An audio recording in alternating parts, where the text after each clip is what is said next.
आशा करता हूँ कि आप लोग बहुत अच्छे होंगे और अच्छे से पढ़ाई कर रहे होंगे। हमारा कोऑर्डिनेशन कंपाउंड का टॉपिक चल रहा है, 12th क्लास का है, यूनिट फर्स्ट एनसीईआरटी। तो आज उसी के आगे का, पहले हमने अपने प्रीवियस वीडियो में वीबीटी पढ़ा था, तो आज हम पढ़ेंगे सीएफटी।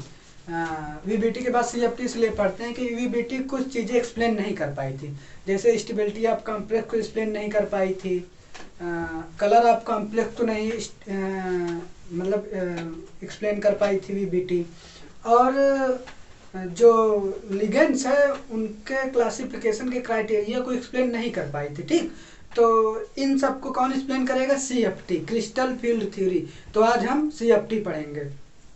तो देखिए, सीएफटी के बारे में कुछ लिखा है, इसको आप लोग नोट कर लीजिए। वैसे मैंने लिखा है, आप लोग नोट्स इसको अच्छे से उतार लीजिए कि सीएफटी क्या कहती है। सीएफटी के अकॉर्डिंग क्या होता है कि जो सेंट्रल मेटल एटम होता है वो पॉजिटिव चार्ज पॉजिटिव मतलब पॉइंट चार्ज होता है, और जो लिगेंड्स होता है वो नेगेटिव पॉइंट चार्ज होता है। ठीक, ये हो गया। ये सेंट्रल मेटल एटम और लिगेंड के बीच कौन सा फोर्स ऑफ अट्रैक्शन लगेगा? इलेक्ट्रोस्टैटिक फोर्स ऑफ अट्रैक्शन लगेगा। ठीक, तो वही लिखा है कि according to CFT central metal atom is the positive point charge while ligands are negative point charge. ठीक, there exist electrostatic force of attraction between central metal atom. जहां positive negative charge रहेंगे वहां पे electrostatic force of attraction exist करेगा। वैसे इसमें central metal atom और ligand के बीच क्या electrostatic force of attraction exist करता है। ठीक, तो देखिए ये क्या है, ये वाला पॉइंट क्या है, इसमें क्या रहा है? In the case of isolated central metal atom all the 5 inner d orbital are degenerate but due to the presence of ligand degeneracy could not be maintain and split into 2 energy levels. इसमें क्या होता है कि जैसे कोई isolated central metal atom लेते हैं ना, सेंट्रल मेटल एटम मेटल होता था, तो इसमें डी ऑर्बिटल बनाते हैं हम लोग, डी ऑर्बिटल ना, डी ऑर्बिटल बनाते हैं। देखिए डी ऑर्बिटल बनाते हैं। ठीक, डी ऑर्बिटल 1 2 3 4, देखिए 1 2 3 4 5 हो गए ना, ये डी ऑर्बिटल हो गया। ठीक, ये डी ऑर्बिटल हो गया। तो इसमें क्या होगा कि ये डी ऑर्बिटल है, ठीक, सेंट्रल मेटल एटम का ये डी ऑर्बिटल है। ठीक, तो ये सब क्या है? डीजनरेट। डीजनरेट मतलब क्या होता है? Same energy. डीजनरेट मतलब सेम एनर्जी लेवल के है ना, ये सब सेम एनर्जी लेवल के हैं। तो जो क्रिस्टल फील्ड थ्योरी में है, प्रेजेंस ऑफ लिगेंड के प्रेजेंस में ये स्प्लिट हो जाएगा। ठीक, अगर लिगेंड कॉम्प्लेक्स कंपाउंड में तो लिगेंड होता ही है, लिगेंड के प्रेजेंट में ये क्या हो जाएगा? स्प्लिट हो जाएगा, 2 एनर्जी लेवल में स्प्लिट हो जाएगा। समझ गए ये?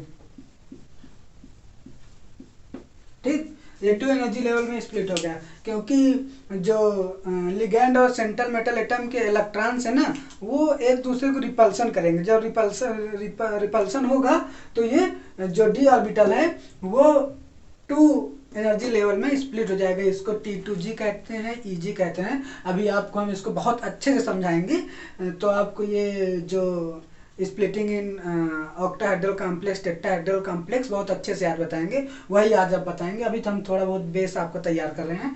देखिए अब क्या हो गया, ये 2 एनर्जी लेवल में किसमें है? T2G। T2G में क्या होता है? T2G में डी ऑर्बिटल कौन कौन से होते हैं? हमने 11th क्लास बहुत अच्छे पढ़ा था कि DXY, DYZ, DZX क्या है? नॉन एक्सियल ऑर्बिटल होते हैं। ठीक, और EG क्या होता है? DX2, Y2, DZ2 axial orbitals होते हैं। तो मैं आपको बता रहा हूँ नॉन एक्सियल और एक्सियल ऑर्बिटल कैसे बनते हैं, वो 11th क्लास में है, केमिकल बॉन्डिंग में है। मैं आपको जब केमिकल बॉन्डिंग पढ़ाऊंगा तो उसको बहुत अच्छे से पढ़ाऊंगा। ठीक, वैसे तो ये 12th में है, मैं आप यही मान के चल रहा हूँ कि आपको ये सब आता होगा। ठीक, तो मैं कुछ बता दे रहा हूँ कि नॉन एक्सियल क्या होता है, एक्सियल ऑर्बिटल क्या होता है। ठीक, तो ये देखिए डी ऑर्बिटल यहाँ लिख लीजिए। डी ऑर्बिटल्स ये क्या होते हैं? 5 fold degenerate, 5 fold degenerate orbitals. ये क्या होते हैं? 5 फोल्ड डीजनरेट ऑर्बिटल्स होते हैं। और इसका ये कैसे होते हैं? Double dumbbell.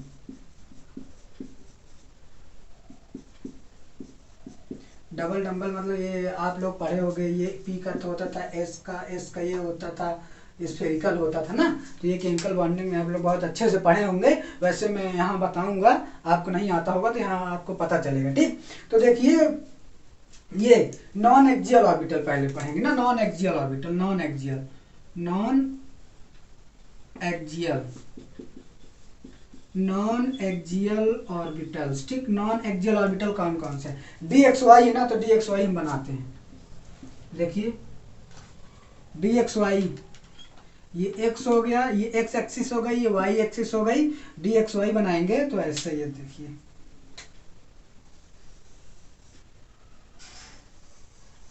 ये क्या हो गया, डी एक्स वाई। ठीक, ये डी एक्स वाई हो गया, नॉन एक्सियल में ये क्या हो गया, डी एक्स वाई हो गया। अब ये डी वाई जेड बनाते हैं। डी वाई जेड कैसे बनेगा, डबल डम्बल होता है सब। ये डी क्या है, डी वाई जेड ना, तो हम इसको वाई मान लेते हैं, इसको जेड मान लेते हैं, ये इसको भी ऐसे बना लेते हैं। ये क्या हो जाएगा, डी वाई जेड। ठीक, ये डी एक्स वाई हो गया, ये डी वाई जेड हो गया। अब क्या है, डी जेड एक्स है ना। आप देखिए इसको x मानिए, इसको z मानिए, आप क्या करिए, डबल डम्बल बना दीजिए। ये देखिए ये क्या हो गया, डी एक्स जेड। ठीक, तो आप लोग को ये नॉन एक्सियल ऑर्बिटल है। नॉन एक्सियल ऑर्बिटल में कौन कौन से होते हैं, डी एक्स वाई का ऐसे मतलब स्ट्रक्चर होता है, डी वाई जेड का ऐसे होता है, डी एक्स जेड का ऐसे होता है। ठीक, अब देखिए एक्सियल ऑर्बिटल्स, हम दूसरा क्या पढ़ेंगे, पहला क्या पढ़े, नॉन एक्सियल ऑर्बिटल, अब दूसरा क्या पढ़ेंगे, एक्सियल ऑर्बिटल। अब हम पढ़ेंगे एक्सियल ऑर्बिटल। एक्सियल ऑर्बिटल में क्या है कि ये नॉन एक्सियल है। नॉन एक्सियल मतलब समझ रहे हैं ना, ये देखिए ये एक्सिस है, एक्सिस पे ना होके एक्सिस बीचों बीच है ना, ये नॉन एक्सियल हो गया। एक्सियल में क्या हो गया, ये देखिए पहला क्या है, d x square y square है ना, तो ये एक्स है, ये वाई है, तो एक्सियल ये हो गया, ये एक्सिस पे ही रहेगा। ये देखिए ये हो गया एक्सियल ऑर्बिटल हो गया ना। ये क्या हो गया, d x square y square. ठीक, ये हो गया। अब डी जेड स्क्वायर कैसे बनेगा, डी जेड स्क्वायर ऐसे बनेगा। ठीक, ये क्या है, डी जेड स्क्वायर है। ठीक, ये मेजर लोब है, ये माइनर लोब है। ठीक, तो आप लोग डी जेड स्क्वायर ऐसे बनेगा, d x square y square ऐसे बनेगा। कभी पूछ ले कि नॉन एक्सियल ऑर्बिटल्स क्या होते हैं, एक्सियल ऑर्बिटल क्या होते हैं, तो नॉन एक्सियल में क्या क्या हो गया, जो एक्सिस पे नहीं है, एक्सिस के बीच में है, तो इसको क्या कहेंगे, नॉन एक्सियल। ठीक है, ये क्या हो गया, d x y, d y z, d x z. ये क्या हो गया, एक्सियल ऑर्बिटल क्या होगा, d x square y square d z square. ठीक, तो आप लोग ये मतलब कि क्रिस्टल फील्ड थ्योरी हम लोग पढ़ रहे हैं, इसका बेसिक है। आप लोग इसको अच्छे से समझ के नोट कर लीजिए, फिर हम इसके आगे बता रहे हैं। ठीक, आइए हम एक और टॉपिक पढ़ते हैं, क्या, crystal field splitting in octahedral complex, कि क्रिस्टल फील्ड स्प्लिटिंग कैसे होती है। तो अभी हमने पढ़ा था कि अगर isolated metal atom central metal atom है, उसकी जो डी ऑर्बिटल होती है वो क्या होता है, डी जनरेट होता है। बट लिगैंड के प्रेजेंट में उसकी डी जनरेसी मेंटेन नहीं रहती। डी जनरेसी मतलब सेम एनर्जी, मतलब वो सेम एनर्जी के नहीं रहते लिगेंड्स के प्रेजेंट में। तो जो डी ऑर्बिटल में सेंट्रल मेटल एटम का इलेक्ट्रॉन है और जो लिगेंड्स का इलेक्ट्रॉन है वो आपस में रिपल्सन करने लगेंगे। तो जब रिपल्सन होगा तो जो डी ऑर्बिटल है 2 एनर्जी सेट में टूट जाएगा। पहला क्या होता है, Eg जो ऊपर जाता है, T2G नीचे जाता है। तो Eg जो ऊपर जाता है उसकी थोड़ा हाई एनर्जी हो जाती है और T2G थोड़ा लोअर जाता है, उसकी थोड़ा कम एनर्जी होती है ना। तो Eg और T2G 2 सेट होते हैं जिसमें डी ऑर्बिटल हमारा टूट जाता है। तो अब इसको क्या पढ़ेंगे, कि किसमें पढ़ेंगे, crystal field splitting in octahedral complex. फिर इसके बाद टेट्राहेड्रल कॉम्प्लेक्स पढ़ेंगे। पहले हम लोग क्या पढ़ेंगे, ऑक्टाहेड्रल कॉम्प्लेक्स। तो हेडिंग डाल देते हैं, crystal field splitting in octahedral complex. ठीक, crystal field splitting in octahedral complex. तो ऑक्टाहेड्रल कॉम्प्लेक्स का कोऑर्डिनेशन नंबर कितना होता था, कोऑर्डिनेशन नंबर कितना होता था, 6। इसका sp3 d2 d2 sp3 hybridisation होता था, ठीक। तो कोऑर्डिनेशन नंबर 6 ऑक्टाहेड्रल कॉम्प्लेक्स का होता था। चलिए ठीक है, तो हम बनाते हैं, ठीक, कुछ स्ट्रक्चर बनाते हैं तो बताते हैं। ये क्या है, थोड़ा नीचे बनाते हैं। ये है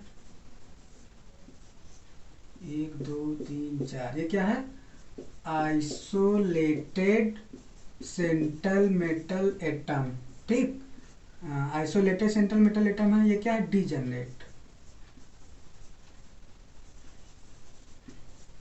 है ना।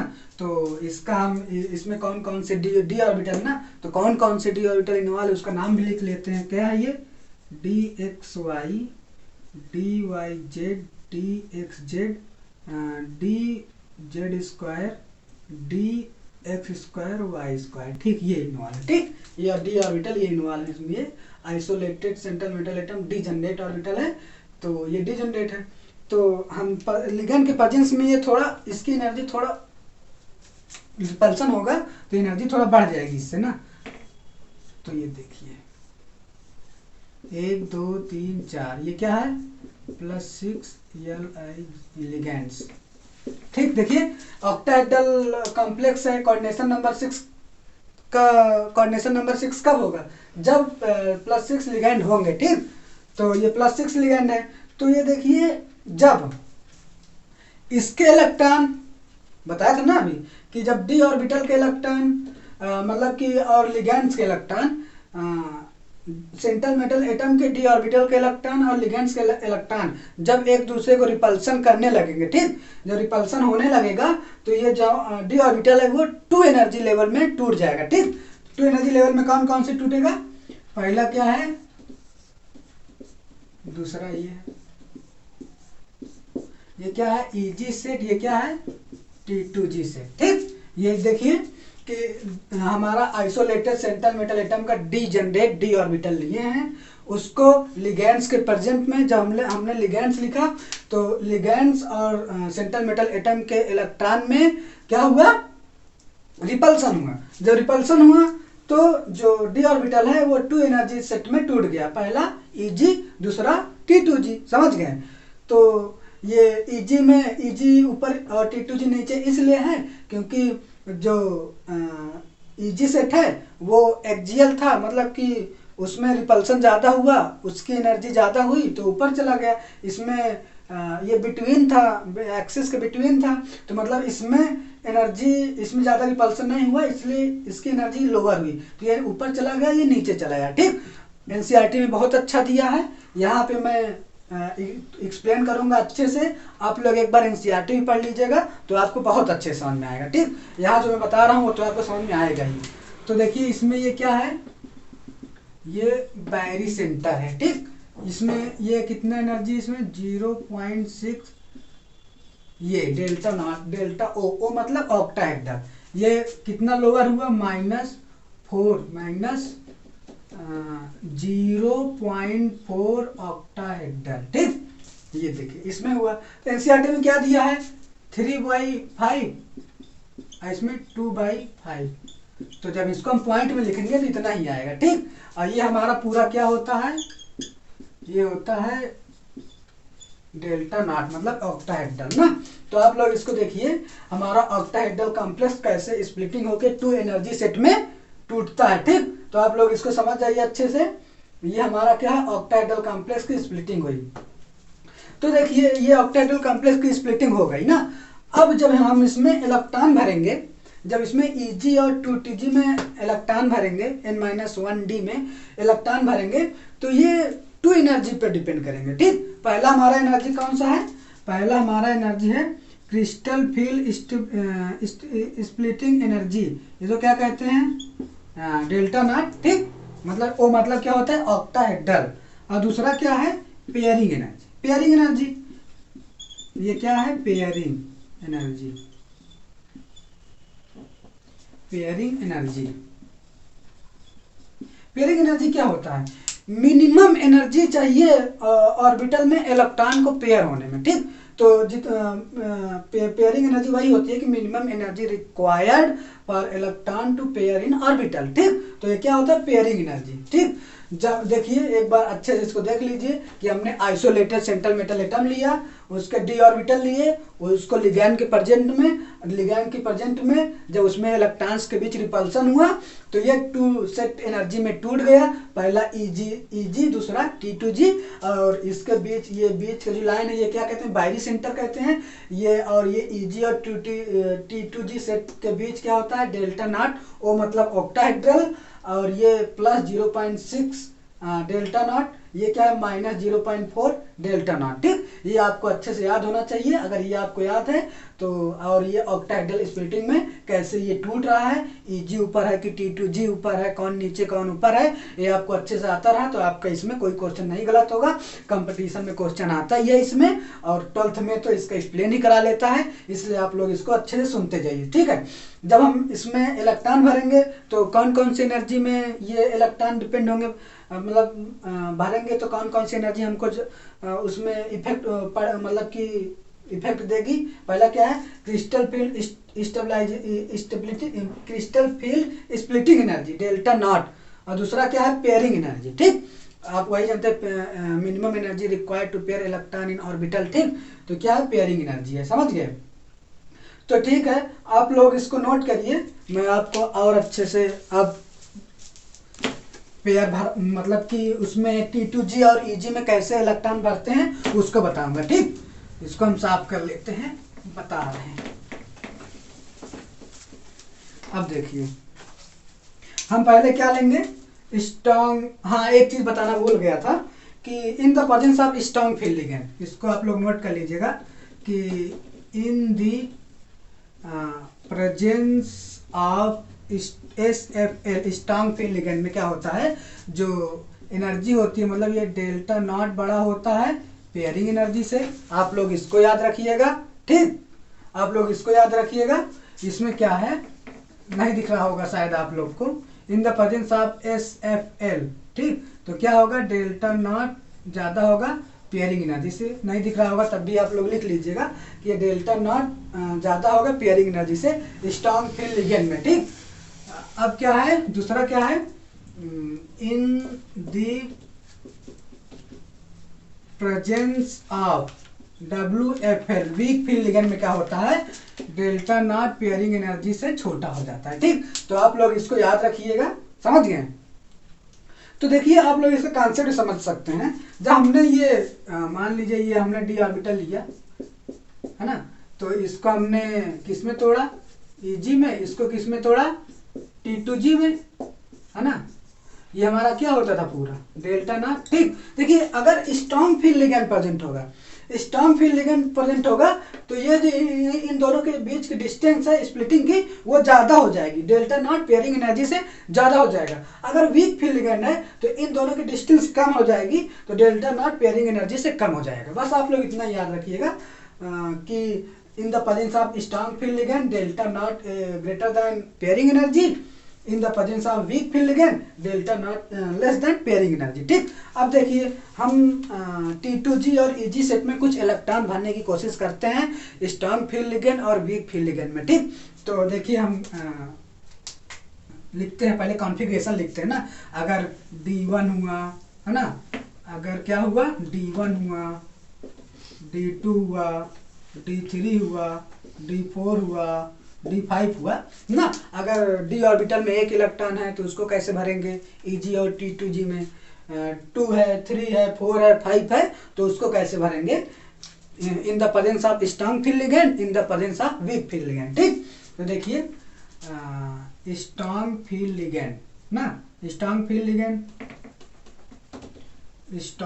लिगेंड में क्या होता था, डेल्टा नॉट पेयरिंग एनर्जी से बड़ा होता था। वीक फील्ड लिगेंड में क्या होता था, डेल्टा नॉट पेयरिंग एनर्जी से छोटा होता था। तो अब हम इसको भरेंगे, देखिए ये थोड़ा ऊपर लिख गया है, यहाँ देखिए कि D1, D2, D3, D4, D5। ठीक, ये हो गया। अब देखिए स्ट्रॉन्ग फील्ड लिगेंड पहले हम लिख लेते हैं कि इसमें हमको भरना है। ठीक, देखिए लिखते हैं, पहले देखिए जब इलेक्ट्रॉन भरेंगे तो पहले नीचे शुरू करेंगे। ठीक, ये इस ऑर्बिटल में, फिर जब इसमें भर जाएगा तो इसमें जाएंगे। ठीक, हाँ देखिए पहले क्या लिखेंगे हम, T2G Eg, T2G Eg, T2G Eg, है ना, T2G Eg, T2G Eg, ठीक। अब देखिए ये स्ट्रॉन्ग फील्ड लिगेंड है। स्ट्रॉन्ग फील्ड लिगेंड के प्रेजेंट में हम d ऑर्बिटल में एक इलेक्ट्रॉन है उसको इसमें भरने की कोशिश करेंगे, ठीक। स्ट्रॉन्ग फील्ड लिगेंड में क्या होता है, डेल्टा नॉट पेयरिंग एनर्जी से ज़्यादा होता है, ठीक। देखिए डेल्टा नॉट पेयरिंग एनर्जी से ज़्यादा होता है, इतना आप लोग ध्यान रखिएगा, अभी बताऊंगा इसमें। देखिए एक है तो पहले इसमें हम क्या क्या भरेंगे, T2G में ना एक है तो यहाँ एक भर देते हैं, बस एक है, एक भर दिया। और एक है इसमें नहीं भरे, अब इलेक्ट्रॉन ही नहीं है तो भरेगा ही नहीं, तो Eg में 0, T2G में 1, तो क्या लिखेंगे, इसमें लिखेंगे हम T2G में 1, इसमें 0, ठीक। अब देखिए इसमें क्या है, 2 है ना, तो हम 2 भर देते हैं इसमें।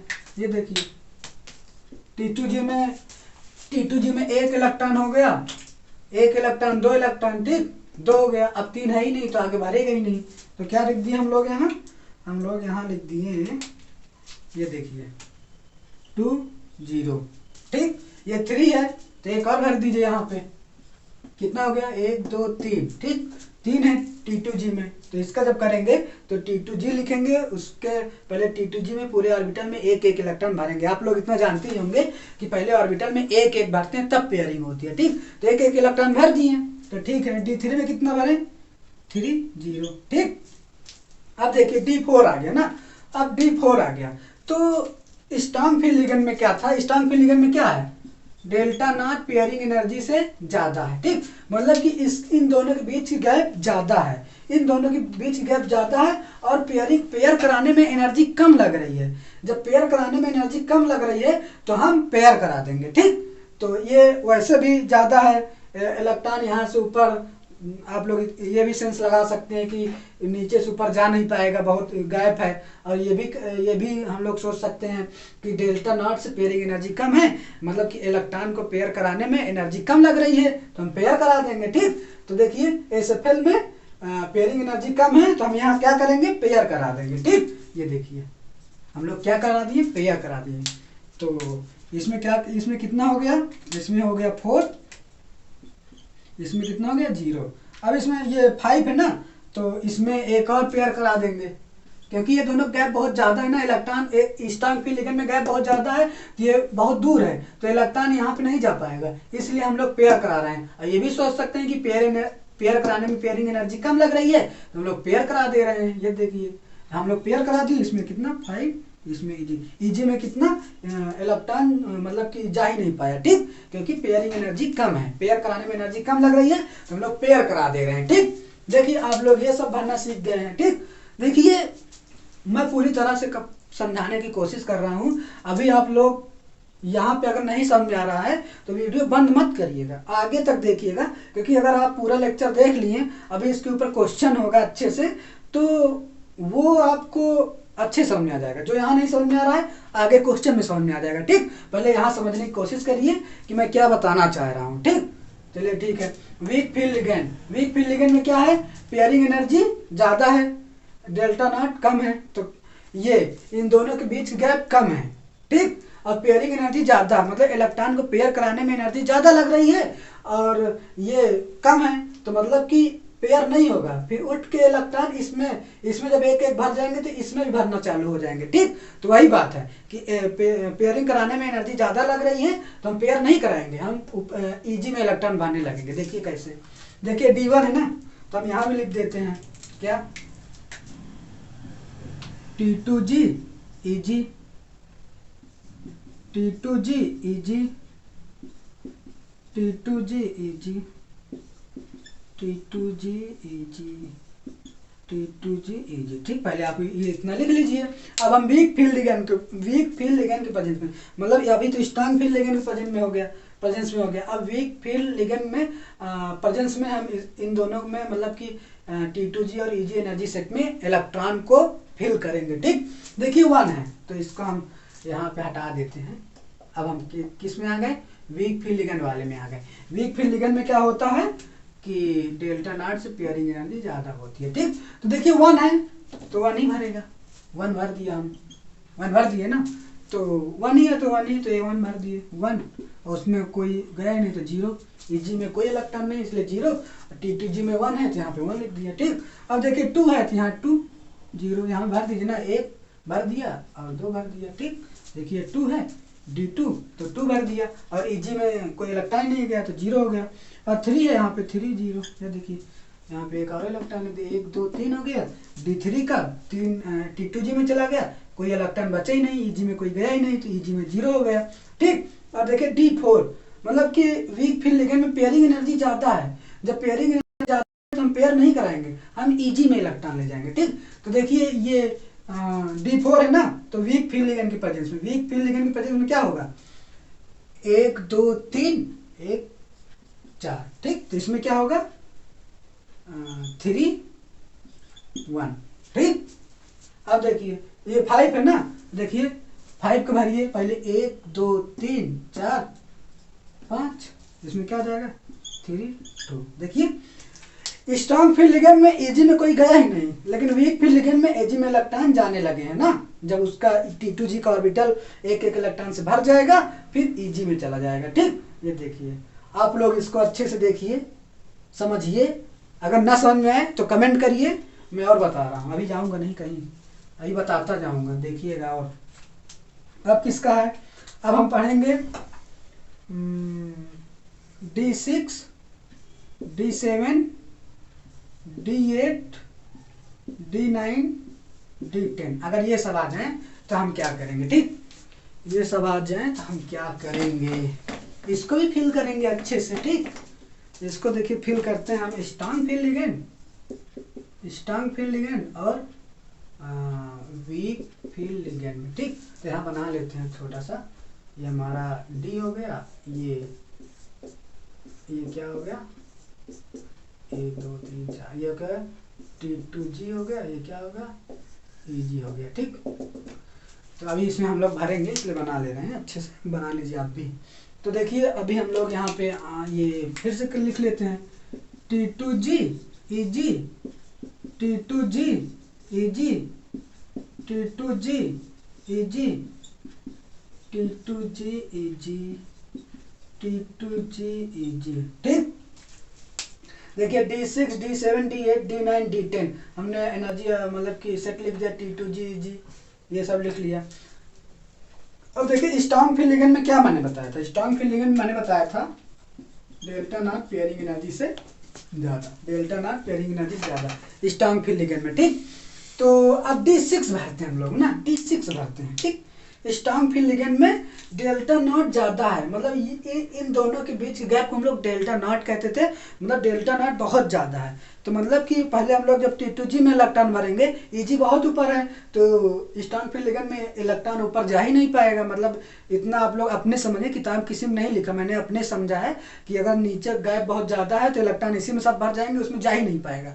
तो स्ट्रॉन्ग फील्ड लिगेंड में अगर 6 तक है तो T2G में 6 भर जाएगा, ऊपर जा ही नहीं पाएगा। आप ऐसे भी समझिए कि जब पेयरिंग एनर्जी कम लग रही है इलेक्ट्रॉन को पेयर कराने में, तो हम लोग जहाँ एनर्जी कम लगती है वहाँ पे हम लोग मतलब पेयर कराने लगते हैं। ठीक, अब देखिए ये 6 है ना, तो हम भरते हैं, पहले किसमें भरेंगे T2G में। T2G में क्या भरेंगे, पहले हमने 11 क्लास में कई रूल पढ़े थे कि ऑर्बिटल में पहले एक एक एक भरेंगे, फिर हम उसमें पेयरिंग कराएंगे। ठीक, तो पहले एक एक एक भर रहे हैं, 1 2 एक एक एक ऑर्बिटल भर गया, कितना 6 है ना, तो पेयरिंग एनर्जी क्या होता है, ये पेयर करा देंगे 1 2 3 2 2 4 2 6, तो इसमें क्या हो जाएगा, इसमें क्या हो जाएगा 6 0 स्ट्रॉन्ग फील्ड लिगेंड। ठीक, ये देखिए 7 है ना, तो 7 है तो D7 का कैसे भरेंगे, ये तो D6 का भर चुके हैं, अब हम D7 का भरेंगे। D7 का पहले भरेंगे तो इसको साफ कर लीजिए, नहीं कोई भरे, कोई कहेगा D6 वाले में ही भर दिए इसमें ही, तो मैं इसको साफ करके फिर से अब D7 का अलग से भर रहा हूँ ना। तो D7 का भरते हैं, पेयरिंग एनर्जी कम है स्ट्रॉन्ग फील्ड लिगेंड में, तो पेयर कराइए, पेयर करा दीजिएगा। देखिए पहले एक एक भरिए, 1 2 1 3 1 2 3 कितना हुआ 2 2 4 2 6 हुआ, लेकिन ये क्या है 7 है, तो अब उसमें फुलफिल हो गया, इलेक्ट्रॉन पेयर में आ गए, तो एक ऑर्बिटल में 2 इलेक्ट्रॉन से ज़्यादा हम भर नहीं सकते, 3 नहीं भर सकते हैं, ठीक, 2 ही भर सकते हैं। आप लोग 12th में जानते होंगे, ठीक। तो हम ये एक बचा तो एक इसमें कर देते हैं, ठीक, एक ऊपर चला गया, समझ गए। जब वो ऑर्बिटल भर जाएगा उसमें जगह ही नहीं बचेगी तो ऊपर चला जाएगा। तो देखिए ये क्या हो गया, इसमें क्या रहेगा 6 ही रहेगा, इसमें क्या रहेगा 1, ठीक। अब देखिए D8, अब D8 का अलग से भरिए, D8 का अलग से भरिए, ठीक है। मैं इसको साफ कर दे रहा हूँ, नहीं कई महान लोग बैठे होंगे वो कंफ्यूज हो जाएंगे, ठीक। देखिए अब D8 का हम अलग से भरते हैं, D8 का भरिए, पेयरिंग एनर्जी कम है, ये डेल्टा नॉट ज़्यादा है, पेयरिंग एनर्जी कम है, तो इलेक्ट्रॉन भरिए। इसमें देखिए 1 2 3, जब पेयरिंग एनर्जी कम है तो पेयर करा दीजिए, 1 2 3, ये हो गया, ठीक। इसमें कितना हो गया 6 भर गए ना, 6 भर गए तो कितना बचा 8 है ना, तो 2 बचा, तो 2 ऊपर करिए, पहले इसमें एक एक भरते हैं, ठीक। तो क्या हो गया 2 हो गया, तो इसमें क्या हो जाएगा 6 2, इसी तरह इसमें T2G में 6, इसमें 3, ठीक। इसमें देखिए 10 है ना, तो इसमें क्या जाएगा 6 4, समझ जाइएगा। आप ऐसे भर लीजिएगा इसको। अब वीक फील्ड लिगेंड के बारे में बता देते हैं ना, वीक फील्ड लिगेंड के बारे में बता देते हैं कि इसको वीक फील्ड लिगेंड में कैसे भरेंगे। तो कैसे भरेंगे, देखिए T2GEG, T2GEG, T2GEG, T2GEG, T2GEG, ठीक। ये देखिए अब देखिए वीक फील्ड लिगेंड में मैंने क्या बताया था, वीक फील्ड में मैंने बताया था कि डेल्टा नॉट पेयरिंग एनर्जी से कम हो जाएगा, ठीक। और मतलब ऑक्टाहेड्रल का पढ़ना है ना, तो ये ऑक्टाहेड्रल का है, ठीक। तो इसको हम साफ कर लेते हैं, अभी हमको इसकी जरूरत पड़ेगी, ठीक, इसकी जरूरत हमको पड़ेगी। ये देखिए तो वीक फील्ड लिगेंड भरिए। वीक फील्ड लिगेंड में क्या होता है, पेयरिंग एनर्जी ज्यादा हो जाती है, ठीक। तो D6 का भरिए वीक फील्ड लिगेंड के प्रेजेंट में, तो हम भरते हैं, देखिए 1 2 3, जब ये डेल्टा नॉट छोटा है मतलब डिस्टेंस कम होगी तो इलेक्ट्रॉन उछल के तुरंत ईजी में चला जाएगा। ये भी समझ जाइए कि पेयर कराने में पेयरिंग एनर्जी ज़्यादा लग रही है तो हम पेयरिंग नहीं कराएंगे, ठीक। तो 1 2 3 ये हो गया, फिर कितना करेंगे 4 5, देखिए सब में भर गया, केवल 5 ही तक भरा, 1 2 3 4 5, लेकिन इसमें कितने 6, जब 6 है, जब सब में एक एक इलेक्ट्रॉन भर गया, फिर से हम T2G में शुरू करेंगे, T2G में फिर से हम शुरू करेंगे तो एक इलेक्ट्रॉन भरेंगे, एक ऑर्बिटल में मैक्सिमम 2 ही इलेक्ट्रॉन आ सकते हैं, तो ये कर दिए, पेयरिंग करा दिए, ठीक। जब पूरे वीक फील्ड लिगेंड में जब EG और T2G का पूरे ऑर्बिटल एक एक इलेक्ट्रॉन से भर जाए, फिर अगर कोई बचता है तो फिर T2G में आके पेयरिंग करा देते हैं, पहले पेयरिंग नहीं कराएंगे, बाद में जब पूरा ऑर्बिटल भर जाए तब पेयरिंग कराएंगे, ठीक। तो अब देखिए इसमें कितना हो गया, इसमें गिनिए आप कितना है 4 है ना, 2 3 4, इसमें कितना है 2, ये हो गया, ये वीक फील्ड लिगेंड की बात कर रहे हैं, ठीक। अब देखिए 7 है ना, 7 है, तो इसमें देखिए 1 2 3, पहले एक एक समय भर दीजिए, 1 2 3 4 5, फिर ये 6 7, तो इसमें कितना हो गया 2 2 4 1 5, इसमें कितना हो गया 5, इसमें कितना हो गया 2। अब इसी तरह 8 का भरेंगे, तो 8 का भरेंगे, फिर से इसको हटा देते हैं, नहीं कंफ्यूजन हो जाएगा कुछ लोग को, ठीक। ये हो गया, अब 8 का भरेंगे, 8 का देखिए पहले एक एक समय भर दीजिए, 1 2 3 4 5, फिर से T2G में पेयरिंग करा दी, 5 6 7 8 ना, ये देखिए 8 हो गया, तो कितना हो गया ये इसमें 6, इसमें 2, ठीक। अब 9 का भी भरिए, 9 का भी भरिए, D9 का भी भरिए, ठीक, D9 का भी भरिए, D9 का देखिए पहले एक एक भर दीजिए, एक कितना हो गया 1 2 3 4 5 6 7 8, 8 ही हुआ, फिर ऊपर जाइए 9, ठीक। तो इसमें कितना हुआ 6, इसमें कितना हुआ 3, ठीक। फिर इसमें D10 में क्या होगा, D10 में हो जाएगा नीचे वाले में 6 तो भरा ही रहेगा और ऊपर वाले में एक और आ जाएगा, क्या हो जाएगा 6 4, ठीक।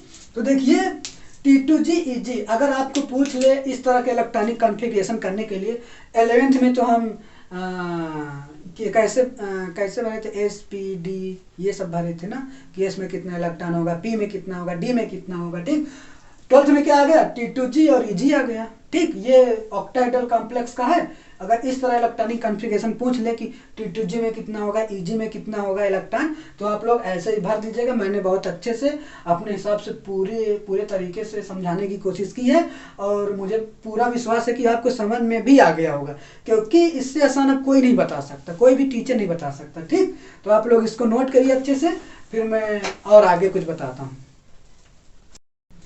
देखिए, मैंने अपने पिछले वीडियो में जब VBT बता रहा था तो मैंने कुछ कहा था उसमें ये कहा था कि जब हम लोग CFT पढ़ेंगे तो आपको हाइब्रिडाइजेशन देखते ही बता देंगे, है ना, देखते ही बता देंगे। तो वही आज करने जा रहा हूँ, वही अपनी बात को सत्य साबित करने जा रहा हूँ कि आप लोग किसी भी कॉम्प्लेक्स का सेंट्रल मेटल एटम अगर आप लोग कॉन्फ़िगरेशन जानते होंगे तो देखते ही कर लेंगे। ठीक, तो वही बताने जा रहा हूँ। देखिए, D1 D2 D3, ठीक, ये क्या है, D1 कॉन्फ़िगरेशन, D में 1, D में 2 इलेक्ट्रॉन, D में 3।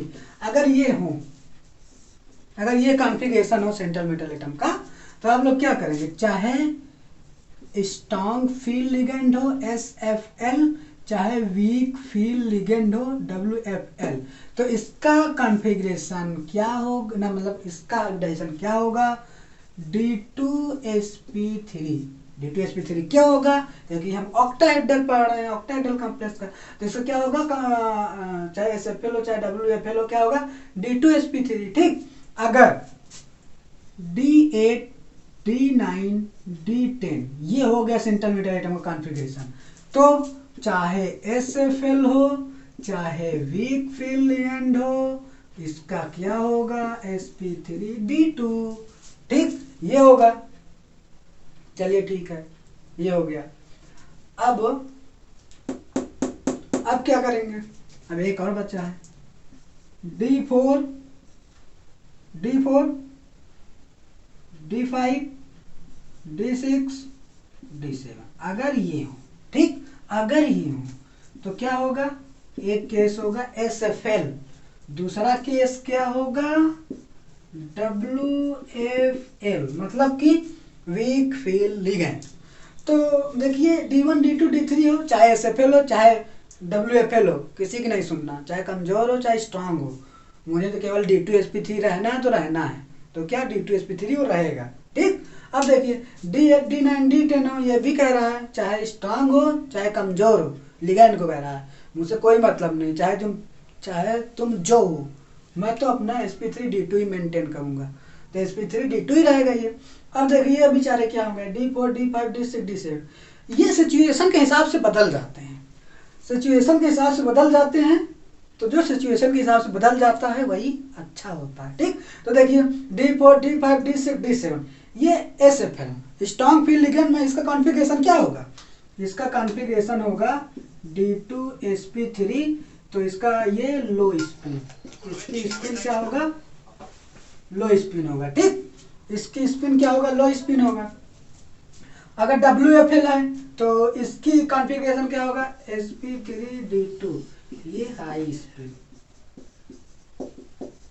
ठीक, मैंने आपको बताया था कि लो स्पिन कैसे होता है, हाई स्पिन कैसे होता है। लो स्पिन कब होगा, लो स्पिन कब होगा, जब इलेक्ट्रॉन स्ट्रॉन्ग फील्ड लिगेंड रहेगा तो इलेक्ट्रॉन को पेयर करा देगा, जब पेयर करा देगा तो ये देखिए, मान लीजिए ये है एक ऑर्बिटल है, इसमें एक इलेक्ट्रॉन दिया अपोजिट स्पिन में ना, जब ये दोनों अपोजिट, मतलब ये प्लस है तो ये माइनस है, तो ये दोनों क्या कर देंगे, कैंसिल कर देंगे, तो इसकी स्पिन क्या हो गई, लो स्पिन हो गई। ठीक, अब देखिए वीक फील्ड लिगेंड है तो इलेक्ट्रॉन को पेयर नहीं करा पाते, अगर एक ही रहा, मान लो पॉजिटिव रहा तो क्या हो जाएगा, पॉजिटिव स्पिन रहा तो क्या हो जाएगा, इसकी स्पिन कुछ है ना, तो इसलिए हम इसको क्या कहेंगे, हाई स्पिन। तो जो पेयर हो जाएगा उसकी लो स्पिन होगी, जो पेयर नहीं होगा उसकी हाई स्पिन होगी। ठीक, तो आप लोग इसको नोट करिए, फिर आपको मैं बताऊंगा क्या, क्रिस्टल फील्ड स्टेबलाइजेशन एनर्जी, समझ गए, तो आप लोग इसको नोट करिए अच्छे से। चलिए आगे देखते हैं, कुछ क्वेश्चन लिखा है, उसको करने के बाद हम क्रिस्टल फील्ड स्टेबलाइजेशन एनर्जी करेंगे, इसको मैं भूल ही गया था। चलिए ठीक है, इसको करने के लिए हमको इलेक्ट्रॉनिक कॉन्फ़िगरेशन आना चाहिए। वो कहाँ है? वो 11th क्लास में है। वो कहाँ है? वो केमिकल बॉन्डिंग में। ठीक, तो 12th वाले हो तो आता ही होगा। कंपटीशन वाले हो तो आप 12th तो पढ़े ही है ना, 12th पास हो गए ना, तो आपको और आता होगा। ठीक, तो अगर नहीं आता होगा तो मैं यहाँ बताऊंगा, आप लोग सीख लीजिएगा। वैसे तो आपको आता ही होगा, नहीं आता होगा तो यहाँ सीख लीजिएगा, नहीं तो मैं केमिकल बॉन्डिंग बताऊंगा तो बहुत अच्छे से बताऊंगा। ठीक, आप लोग वहाँ देखिएगा। तो अभी देखिए मैं कुछ इलेक्ट्रॉनिक कॉन्फ़िगरेशन लिख रहा हूँ, है ना। तो उसकी काम ज़रूरत पड़ेगी तो मैं लिख रहा हूँ, क्योंकि मुझे भी नहीं याद, डायरेक्ट मैं भी नहीं लिख पाता। मैं तो मुझे याद है, कुछ मैट्रिक बनाया हूँ उसी के हिसाब से कर लेता हूँ, मुझे याद हो मैं उसको देख के कर लेता हूँ। देखिए करते हैं। साइंस तेरी वाह करे मानव, फिर कोई निकाले कॉपर जिंक। ये क्या है? Scandium, titanium, vanadium, chromium, manganese, iron, cobalt, nickel, copper, zinc. समझ गए ना? ये सब है। तो देखिए इसका हम कॉन्फ़िगरेशन करते हैं। क्या है? 4s2 3d1। ठीक, ये क्या है? 4s2 3d2। ये क्या है? 4s2 3d3। ये क्या है? 4s1 3d5। ये अपने पिछले वीडियो में बता चुका हूँ। ठीक, ये देखिए ये क्या है? 4s2 3d5। ठीक, ये क्या है? 4s2 3d6, 4s2 3d7, 4s2 3d8। ये क्या है? 4s1 3d10। ये क्या है?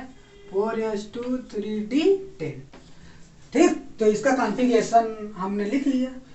तो आपने जब केमिकल बॉन्डिंग पढ़ा होगा तो आप सोचेंगे क्रोमियम में एक्सेप्शन था और कॉपर में एक्सेप्शन था। ठीक, तो उसको आप वहाँ बहुत अच्छी तरीके से पढ़ेंगे। यहाँ तो मैं क्वेश्चन के लिए लिखा हूँ। ठीक, तो देखिए हमारा कॉन्फ़िगरेशन लिख गया। ठीक, अब हम एक क्वेश्चन ये वाला करते हैं। हमारा पहला क्वेश्चन क्या है? ये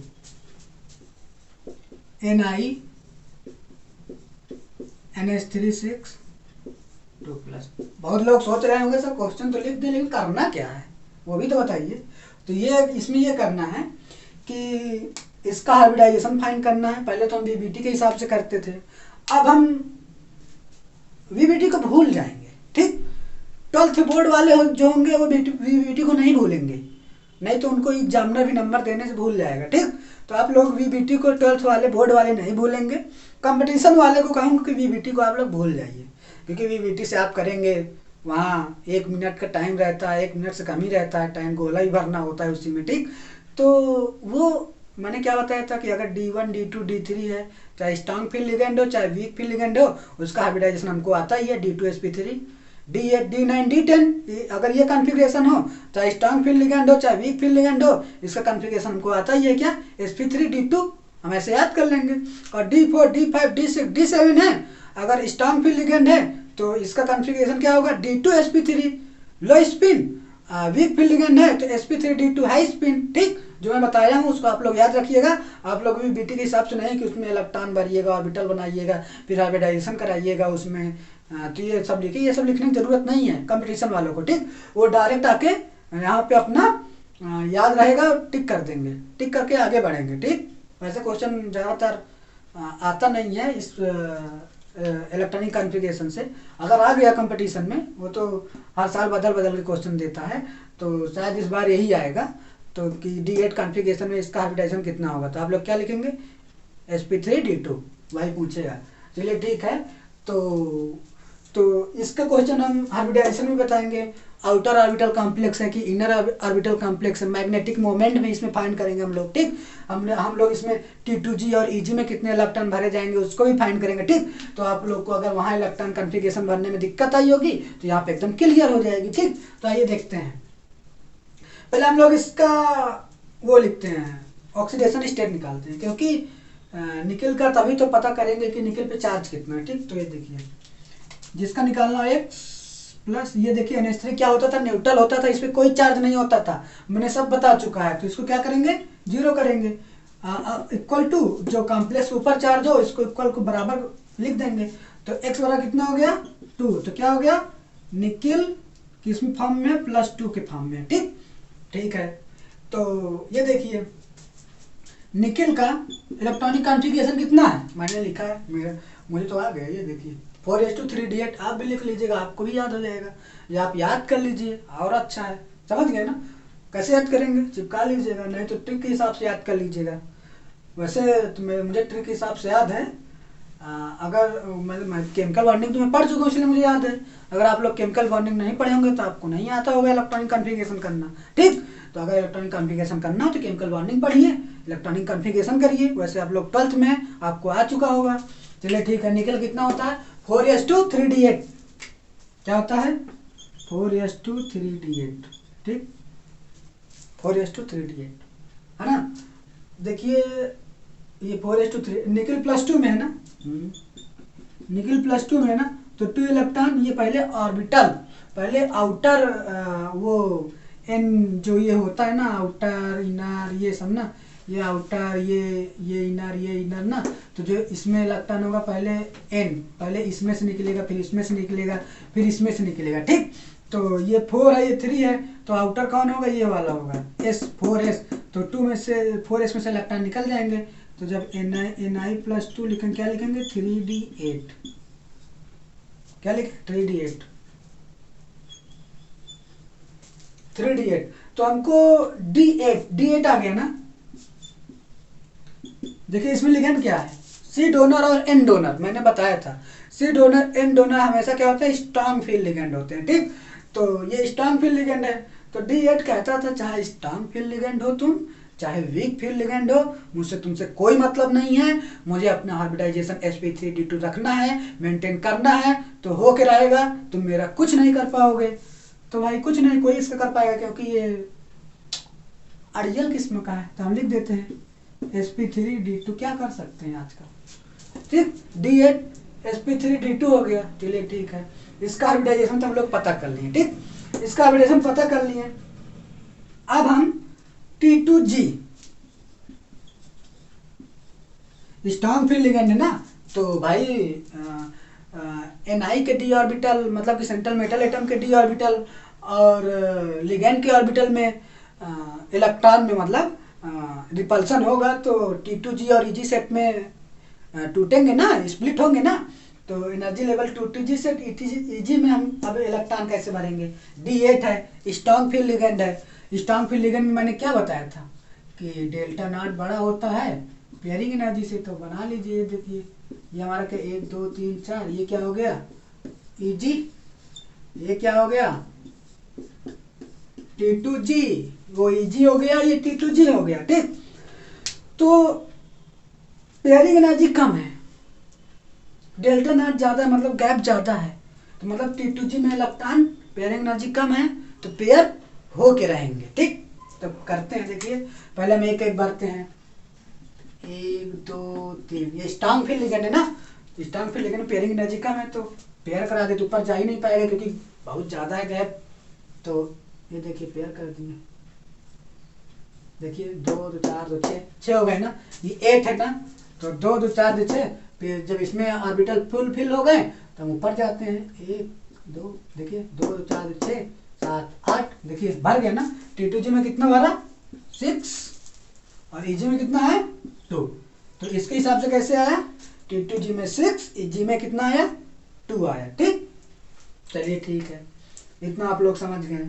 अब हम लोग को क्या करना है, अब हम लोग को ये करना है कि ये डायमैग्नेटिक है कि पैरामैग्नेटिक है, आउटर ऑर्बिटल कॉम्प्लेक्स है कि इनर ऑर्बिटल कॉम्प्लेक्स है।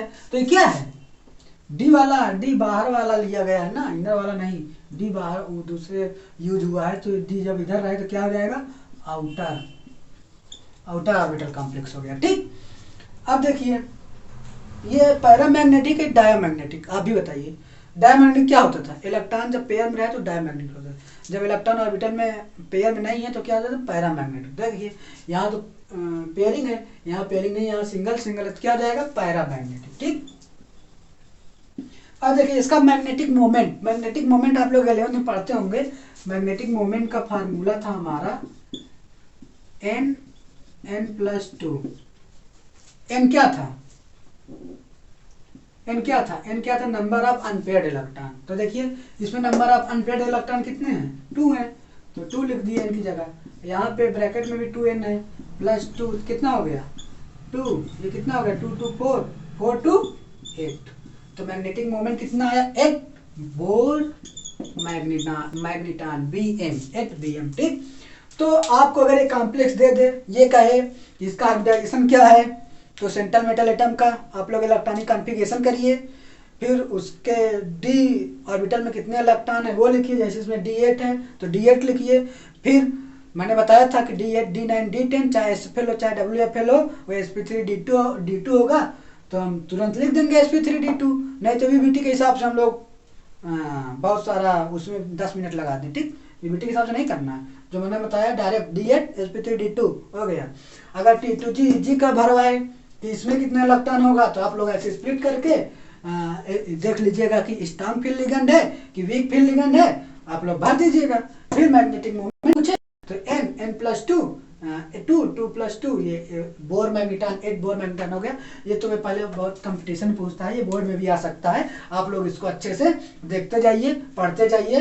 बोर्ड वाले एनसीईआरटी जरूर पढ़ेंगे क्योंकि उनको थ्योरी लिखना है, तो अगर एनसीईआरटी पढ़ेंगे जितना मैं बताया हूँ वो तो समझ में आएगा ही, एनसीईआरटी भी समझ में आएगी। तो अगर आप लोग एनसीईआरटी की थ्योरी ज़्यादा अच्छे से लिखेंगे ना, एनसीईआरटी वाली बोर्ड वाले सीबीएसई वाले, तो उनको नंबर भी अच्छे से दिया जाएगा। ठीक, क्योंकि वो एनसीईआरटी बच्चा लिखता है ना जो लाइन, तो फुल नंबर मिलता है, क्योंकि जो एग्जामिनर होता है उसका क्वेश्चन और आंसर दोनों दिया रहता है। आंसर जो दिया रहता है एनसीईआरटी की लाइन दी रहती है, अगर उससे मिलता जुलता रहा तो आपको 5 में 5 नंबर मिलेंगे। ठीक, तो आप लोग एनसीईआरटी जरूर पढ़िएगा, और कंपटीशन वाले तो एनसीईआरटी जरूर ही पढ़ेंगे, क्योंकि बिना एनसीईआरटी के काम नहीं चलेगा। समझ गए ना? तो आप लोग इसको नोट करिए, मैं ये वाला क्वेश्चन बताता हूँ। ठीक, अब मैं साफ करता हूँ, अब मैं इसको साफ करता हूँ।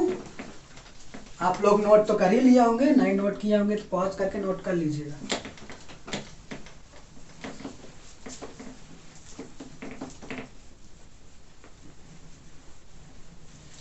चलिए ठीक है, अब हम लोग ये वाला करते हैं। ठीक, क्रोमियम, ठीक क्रोमियम का करते हैं, क्रोमियम का करते हैं।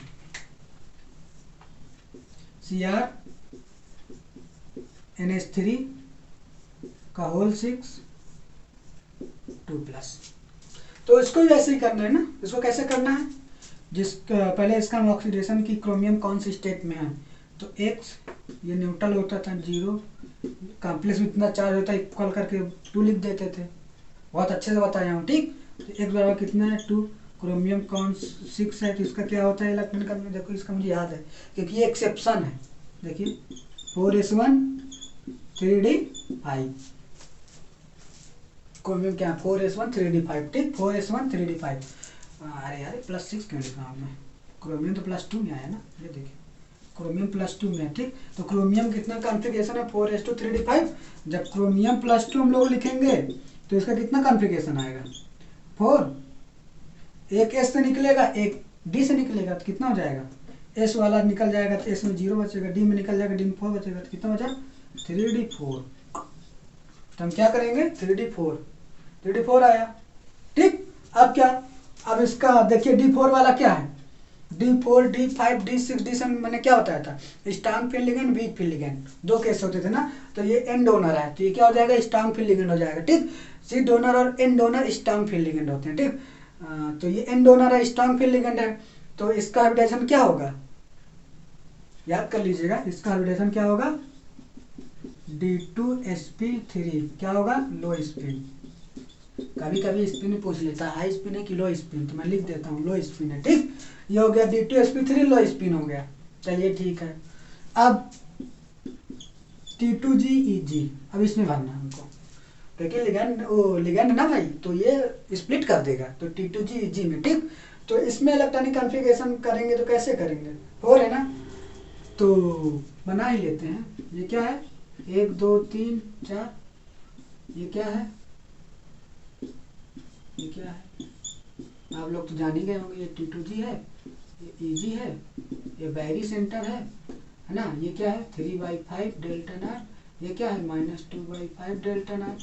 मैंने अभी -0.4 लिखा था, 0.6 लिखा था, वो तो मैंने इसको डिवाइड करके, इसको जब डिवाइड करेंगे तो कितना आएगा 5 छक्का 23 0.6, ये कितना आएगा 5 चौक 20 0.4 आएगा। ठीक, कोई लोग इंग्लिश में पहाड़े याद किए होंगे, 5 3 जा मतलब 5 6 जा 30, इसमें 5 से जब 3 में भाग देंगे तो पॉइंट लगाना पड़ेगा, ठीक। तो इसको आप देख लीजिएगा क्योंकि एनसीईआरटी में 3/5 लिखा है और 2/5 लिखा है, ठीक। तो चलिए ठीक है, वैसे मैं तो छोटे बच्चों वाला बता रहा था, आप लोग तो आता ही होगा कि मैंने यहाँ पे 0.6 लिख दिया था, यहाँ पे 0.4 लिख दिया था, ठीक। तो वही आएगा, ठीक। एनसीईआरटी में ये लिखा है, मैंने ये लिख दिया था। चलिए ठीक है, अब देखिए ये स्टॉर्म फील्ड लिगेंड है ना, तो डी में कितना है 4 है, इस डी में कितना है 1 2 3 4 ही है भैया, इसमें कितना है 4 है, 4 ही है ना, हाँ 4 है। तो 4 है, तो अब इसमें कितना, जब इसमें भरेंगे ना 1 2 3, ठीक। स्टॉर्म फील्ड लिगेंड है ना, डेल्टा नॉट पेयरिंग एनर्जी ज़्यादा होगा, पेयरिंग एनर्जी कम है, पेयर करा देंगे, ठीक। इसमें कितना होगा 4 0, समझ गया ना, T2G और EG हमारा हो गया। चलिए ठीक है, अब हम क्या पढ़ेंगे, ये आउटर ऑर्बिटल कॉम्प्लेक्स है कि इनर ऑर्बिटल कॉम्प्लेक्स है, क्या है ये इनर ऑर्बिटल, क्योंकि D2 ये आगे आ गया, क्या हो गया इनर ऑर्बिटल कॉम्प्लेक्स है, ठीक। इनर ऑर्बिटल कॉम्प्लेक्स है। अब हम क्या करेंगे, अब हम करेंगे मैग्नेटिक मोमेंट फाइंड करेंगे, ठीक। मैग्नेटिक मोमेंट क्या होता है, मैग्नेटिक मोमेंट, ठीक। मैग्नेटिक मोमेंट क्या होता है n+2, n क्या है नंबर ऑफ अनपेयर्ड इलेक्ट्रॉन, तो नंबर ऑफ अनपेयर्ड इलेक्ट्रॉन कितने हैं इसमें 2 है ना। चलिए ठीक है, 2 लिखते हैं हम लोग, 2 + 2 ये कितना हो गया 2 ही अनपेयर्ड इलेक्ट्रॉन है ना, हाँ 2 अनपेयर्ड इलेक्ट्रॉन। चलिए ठीक है, तो 2 ये कितना हो गया 2 4, ये कितना हो गया 8, ठीक। देख लीजिएगा कहीं गलत तो नहीं हो रहा है, 4s1 3d5, एक इसमें से एक इसमें 3d4, ये 4 यहाँ पे 2 सही है हमारा, बिल्कुल सही, ठीक। इसका मैग्नेटिक मोमेंट कितना आया 8 आया, ठीक। नंबर ऑफ अनपेयर्ड इलेक्ट्रॉन इसमें 2 है, ठीक है। तो आप लोग इसको अच्छे से याद कर लीजिएगा, मतलब कि कॉन्फ़िगरेशन याद कर लीजिएगा, अच्छे इसको याद कर लीजिएगा। तो ये वाला क्वेश्चन आपको क्या देते हैं, हम होमवर्क देते हैं, ठीक। ये होमवर्क में रहेगा, ठीक। आप लोग देख लीजिएगा, मैंने बहुत अच्छी तरीके से बताया है कि क्रोमियम +2 में है, क्रोमियम का देखिए कितना कॉन्फ़िगरेशन है 4s1 3d5, तो एक +2 में आया ना, क्रोमियम +2 में आया, तो क्रोमियम का कॉन्फ़िगरेशन क्या हो जाएगा 3d4 हो जाएगा, 4 हो गया, d4 हो गया, तो हम इसको d4 का कितना होता था d2sp3, तो हम T2G में ऐसे भर दिए 4 0, मैग्नेटिक मोमेंट निकाल दिए 2, 2 + 2 तो कितना हो जाएगा ये 2 4 8 हो जाएगा, बोर मैग्नेटॉन हो जाएगा। तो आप लोग इसको अच्छे से करिए, ये वाला आपका होमवर्क हो गया है। तो चलिए ठीक है, इसके बाद मैं और पढ़ाता हूँ क्योंकि इस चैप्टर को हमको ख़त्म करना है, ठीक। ये बहुत दिन से लटका हुआ है, तो हम इसको सोच रहे हैं कि एक का टॉपिक और बता दें तो आगे हमको और आसानी होगी, ठीक। आप लोग इसको नोट करिए, मैं और आगे बताता हूँ, ठीक। तो आइए हम लोग पढ़ते हैं क्या, crystal field stabilisation energy in octahedral complexes. तो हेडिंग डाल देते हैं, लिख लीजिए, आप भी जो बोला लिख लीजिए, क्या है crystal field stabilisation energy in octahedral complex, ठीक। हम लोग क्या पढ़ेंगे, crystal field stabilisation energy in octahedral complex, ठीक। तो ठीक है, तो पहले आपको कुछ याद दिलाता हूँ मैं कि कुछ बता चुका हूँ आपको मैं, देखिए क्या बताया हूँ, 1 2 3 4, ये क्या है डी ऑर्बिटल है, आइसोलेटेड सेंट्रल मेटल एटम का, तो लिगैंड के प्रेजेंस में स्प्लिट हो जाएगा, ठीक है। मैंने EG में स्प्लिट कर दिया, इसको मैंने किस में स्प्लिट कर दिया T2G में, EG T2G, इसमें मैंने इसको स्प्लिट कर दिया, चलिए स्प्लिट नहीं स्प्लिट, मैंने इसको स्प्लिट कर दिया EG और T2G में। चलिए ठीक है, तो मैंने कुछ बताया था कि इन दोनों को गैप को हम लोग कहते हैं डेल्टा ऑक्टाहेड्रल, ठीक। और ये वाले गैप को क्या कहते हैं, ये वाले गैप, ये मतलब बीच वाली लाइन को क्या कहते हैं हम लोग, बैरी सेंटर। यहाँ हमने क्या लिखा था, 0 + 0.6 डेल्टा नॉट।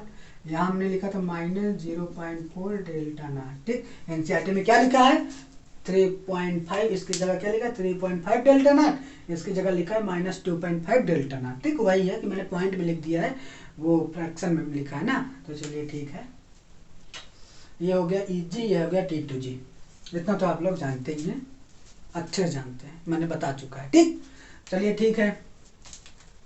अब हम लोग क्या लिखेंगे, क्रिस्टल फील्ड स्टेबलाइजेशन एनर्जी। तो क्या लिखेंगे, क्रिस्टल फील्ड स्टेबलाइजेशन एनर्जी। ठीक है, लिखते हैं भैया।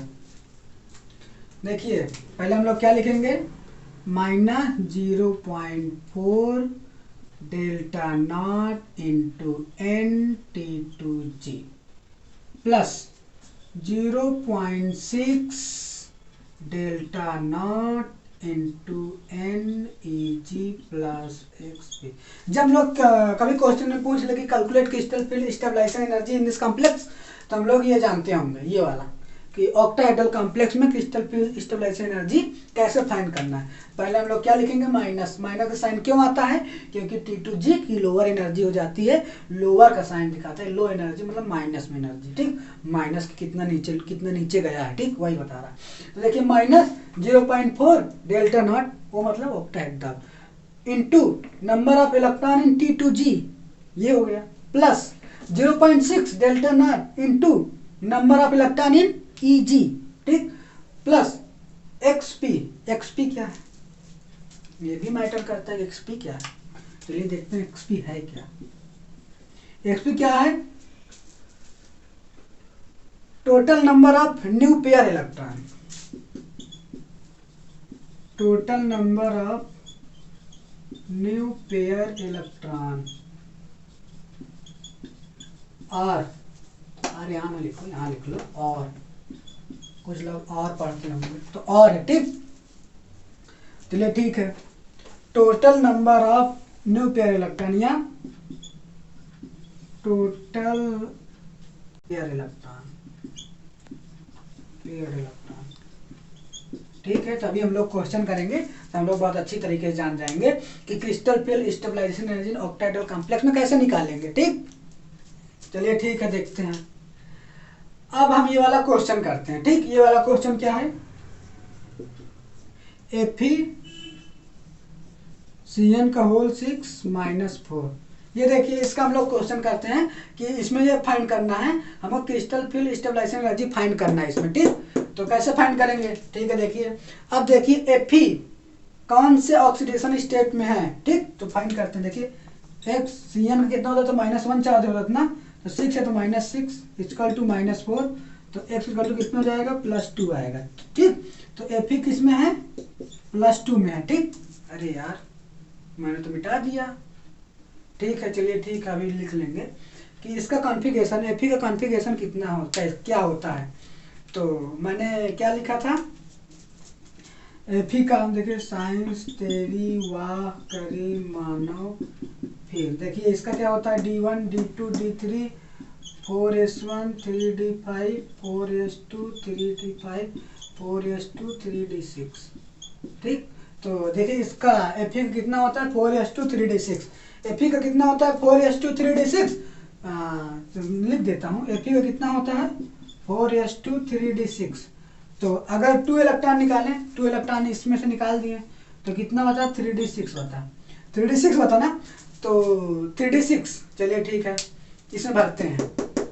3d6 क्या है, ये स्ट्रॉन्ग फील्ड लिगेंड है, सी डोनर स्ट्रॉन्ग फील्ड लिगेंड है ना, तो हम लोग भरते हैं। स्ट्रॉन्ग फील्ड लिगेंड में क्या होता था, स्ट्रॉन्ग फील्ड लिगेंड में होता था, ये स्ट्रॉन्ग फील्ड लिगेंड में क्या होता था, डेल्टा नॉट पेयरिंग एनर्जी ज़्यादा होता था, पेयरिंग एनर्जी कम होती थी, इसलिए हम पेयर करा देंगे यहाँ पे। ठीक, तो D6 है ना, तो देखिए 1 2 3 डेल्टा नॉट बहुत ऊपर है, तो ऊपर ये इलेक्ट्रॉन जंप ही नहीं कर पाएगा, जा ही नहीं पाएगा, तो ये हम लोग पेयर करा देते, ये 2 4 2 6। ठीक, ये हो गया, पेयर हो गया ना। चलिए ठीक है, तो हम इस कॉम्प्लेक्स का क्रिस्टल फील्ड स्टेबलाइजेशन एनर्जी निकालते हैं। ठीक, क्रिस्टल फील्ड स्टेबलाइजेशन एनर्जी होती क्या है, चलिए ठीक है। हम लोग देखते हैं इसका क्रिस्टल फील्ड स्टेबलाइजेशन एनर्जी होगी क्या ना।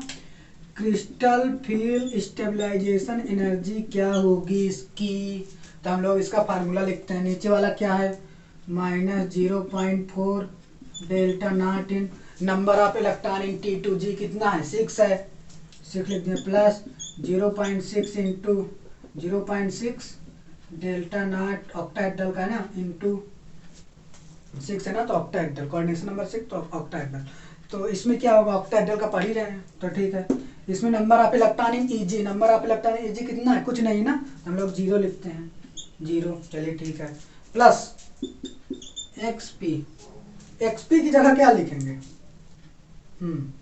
तो इसमें d में कितना था, d में कितना था 6 था ना, तो इसमें भी 6 भरिए यार, 1 2 3 4 5 6, ठीक 6 भर दिया, चलिए ठीक है 6 मैंने भर दिया। तो ये देखिए ये वाला ये पेयर है, ये वाला पेयर यहाँ आ गया, तो इसको हम लोग क्या कहेंगे, ओल्ड पेयर, और ये वाला क्या हो जाएगा, न्यू पेयर, ठीक, ये ओल्ड पेयर हो जाएगा, न्यू पेयर हो जाएगा। तो एक्सपी की जगह क्या लिखेंगे हम लोग, एक्सपी की जगह क्या है, total number of unpaired electron या total number of paired electron. तो total number of unpaired electron कितना है, total number of unpaired electron है 2p या 3p। देखिए ये 2p या 3p कुछ भी आ सकता है, इसमें एक लिखा होगा, अभी कंफर्म नहीं है कि कभी 3p आ जाता है कभी 2p आ जाता है, ठीक। तो हम लोग ये 2p लिखेंगे या 3p लिखेंगे, दोनों साथ में लिखेंगे, और जो अगर क्वेश्चन में देगा ऑप्शन में जो होगा उसको टिक कर दीजिएगा, 2p 3p कोई भी होगा तो उसको आप टिक कर दीजिएगा। अगर 3p होगा ऑप्शन में तो 2p नहीं होगा, अगर 2p होगा तो ऑप्शन में 3p नहीं होगा, ठीक। तो ठीक है इसका हम लोग करते हैं, चलिए ठीक है, ये कितना हो गया, इसको जब इसमें मल्टीप्लाई करोगे 6 4 जा 24, तो क्या जाएगा -2.4 डेल्टा नॉट, ये तो 0 ही हो जाएगा, प्लस 2p या 3p। तो देखिए इसको और अच्छे से कर लेते हैं, 24 ये पॉइंट हटा तो 10 delta not plus 2p, 3p हो गया माइनस, तो 2 का नम 2, 2 दूना 4, 2 5 6 10, तो क्या हो जाएगा -12.5 delta not plus 2p 3p। देखिए ऐसे ही पूछेगा कि find crystal field stabilisation in this complex, और ये कॉम्प्लेक्स है ना, तो आपको ऐसे ही बिल्कुल ऐसे ही करना है, मैंने बहुत अच्छी तरीके से बताया है, और इस तरह क्वेश्चन तो आता ही है एग्जाम में, आप लोग इसको इग्नोर नहीं करना है, इसको करना है, ठीक। तो ठीक है ये क्वेश्चन हो गया, अब मैं इसको भी करा देता हूँ तो आपको और अच्छे समझ में आ जाएगा, ठीक। एक क्वेश्चन और करा देते हैं जो लिखा है, ये वाला भी करा देते हैं। आज हमको खत्म करना है, इसलिए चाहे जितना टाइम लगे ये तो खत्म होके ही रहेगा, ठीक। जितना मैंने सोच के आया उतना पढ़ा के ही जाऊंगा, ठीक। चलिए ठीक है, और मैं बहुत अच्छी तरीके से पढ़ा रहा हूँ, अपनी पढ़ाई नहीं कर रहा हूँ, आप लोग को खुद लग रहा होगा कि आप लोग अगर समझ में आ रहा है अच्छे से तो मैं अच्छा पढ़ा रहा हूँ, आप लोग पढ़ते जाइए, ठीक। हाँ, अगर पानी प्यास लगा है तो पॉज करके जाइए, पी आइए फिर पढ़िए, ठीक। तो मैं इसको साफ करता हूँ।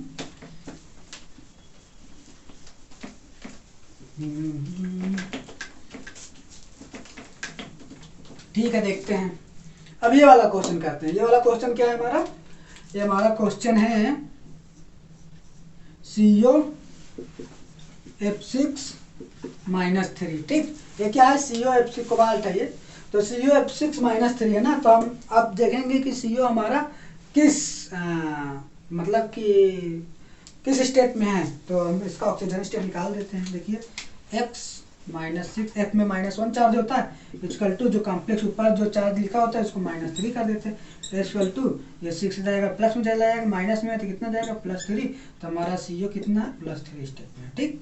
अब देखिए CO का हमको इलेक्ट्रॉनिक कॉन्फ़िगरेशन करना है तो कर ही देते हैं, साइंस तेरी वाह करे मानव फिर कोई, ठीक। इसका कितना था 4s2 3d5, इसका कितना था 4s2 3d6, इसका कितना जाएगा 4s2 3d7 हो जाएगा।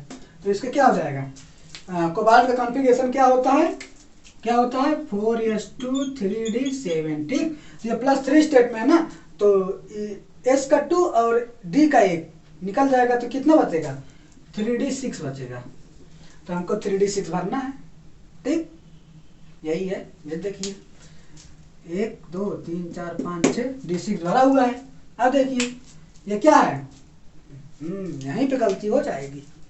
आप लोग वहां मत देखिए, यहाँ फिर से बना लीजिए।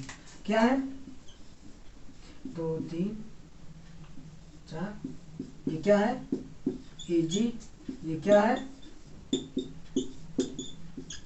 T2G है। ठीक, अब देखिए ये क्या है, वीक फील्ड लिगेंड। हाइड्रोजन क्या होता था, वीक फील्ड लिगेंड होता था। ये CN क्या था, C डोनर था ना, तो ये क्या था, स्ट्रॉन्ग फील्ड लिगेंड था। ठीक, तो वीक फील्ड लिगेंड में क्या बताया था मैंने कि ये पेयरिंग एनर्जी ज़्यादा हो जाती है ना, ये इसकी डिस्टेंस कम हो जाती है, पेयरिंग एनर्जी ज़्यादा हो जाती है। ठीक, जब पेयरिंग एनर्जी ज़्यादा हो जाती है तो हम पेयर नहीं कराएंगे, इसमें पहले भर देते हैं इलेक्ट्रॉन। देखिए इलेक्ट्रॉन भर दिए 1 2 3 4 5, पहले एक एक भरे, फिर अगर ज़्यादा हो तो फिर पेयरिंग कराने लगो। ये देखिए 6 हो गए। अब इसमें कितना जाएगा, T2G में वीक फील्ड लिगेंड है तो इसकी डिस्टेंस कम होगी तो इलेक्ट्रॉन उछल के इसमें भी जा सकता है। देखिए 1 2 3, पहले सब बात 4 5 6। ठीक, वीक फील्ड लिगेंड में ऐसे होगा और स्ट्रॉन्ग फील्ड लिगेंड में इसमें पेयर हो जाएगा, वीक फील्ड लिगेंड में पेयर नहीं होगा। पहले इसमें भरेगा फिर इसमें, फिर जो बचेगा फिर से पेयरिंग स्टार्ट होगी। ठीक, तो आप लोग ऐसे देखिए, तो आप लोग ये जानते ही होंगे ये कितना है -0.4, ये कितना है +0.6। ठीक, ऑक्टाहेड्रल है ये, ऐसे कर लीजिए। अब हम क्रिस्टल फील्ड स्टेबलाइजेशन इस तरह फाइंड करते हैं। Crystal CFSE crystal field stabilisation energy क्या होगा, -0.4 डेल्टा नॉट प्लस 0. सॉरी, पहले हम लोग अच्छे लिख देते हैं, into number of electron in T2G। देखिए T2G नीचे है ना, तो उसके plus 0.6 delta not into number of electron in EG plus old pair और न्यू पेयर। देखिए ये इसमें ओल्ड पेयर आया, टोटल नंबर ऑफ, हम यहाँ क्या लिखते थे, total number of new pair या टोटल नंबर ऑफ पेयर, तो इसमें ना total number of new pair है तो ओल्ड पेयर है, ना टोटल नंबर ऑफ पेयर कुछ नहीं, इसमें ओल्ड ही पेयर है, तो हम इसको 0 लिखेंगे। क्या हो जाएगा, ये 0 हो जाएगा। ठीक, आ गया ना, इसमें 0 आएगा। चलिए ठीक है, इसमें 0 आ गया। तो इसको लिखिए, इसको क्या -0.4 डेल्टा नॉट इंटू T2G में कितना है 2 2 4 4 है, plus 0.6 delta not into NEG में कितना है 2 है, 2 + 0। ठीक है, तो कितना हो जाएगा 4 चौक 16, तो -1.6 है ना डेल्टा नॉट, प्लस ये कितना है 6 नहीं 12 1.2 प्लस 0।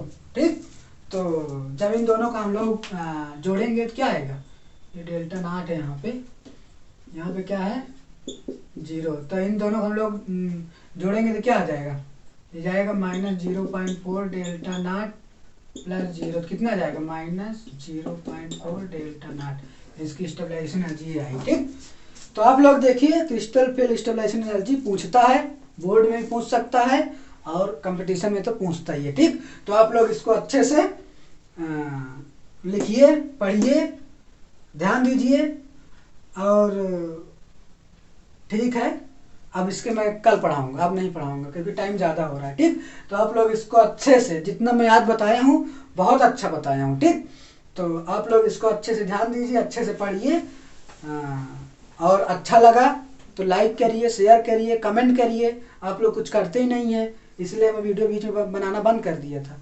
आप लोग अच्छे से कमेंट करिए तो मैं वीडियो को कंटिन्यू रखूं। कोई आपको लोग का रिस्पॉन्स ही नहीं आता, आप लोग देखते तो हैं, समझ में भी आता होगा, लेकिन आप लोग पता नहीं क्या कमेंट ही नहीं करते हैं, ना शेयर करते हैं, सोचते हैं कोई दूसरा पढ़ लेगा। ऐसी बात नहीं है, शेयर करिए, हमारा ही भला हो। चलिए ठीक है, थैंक यू।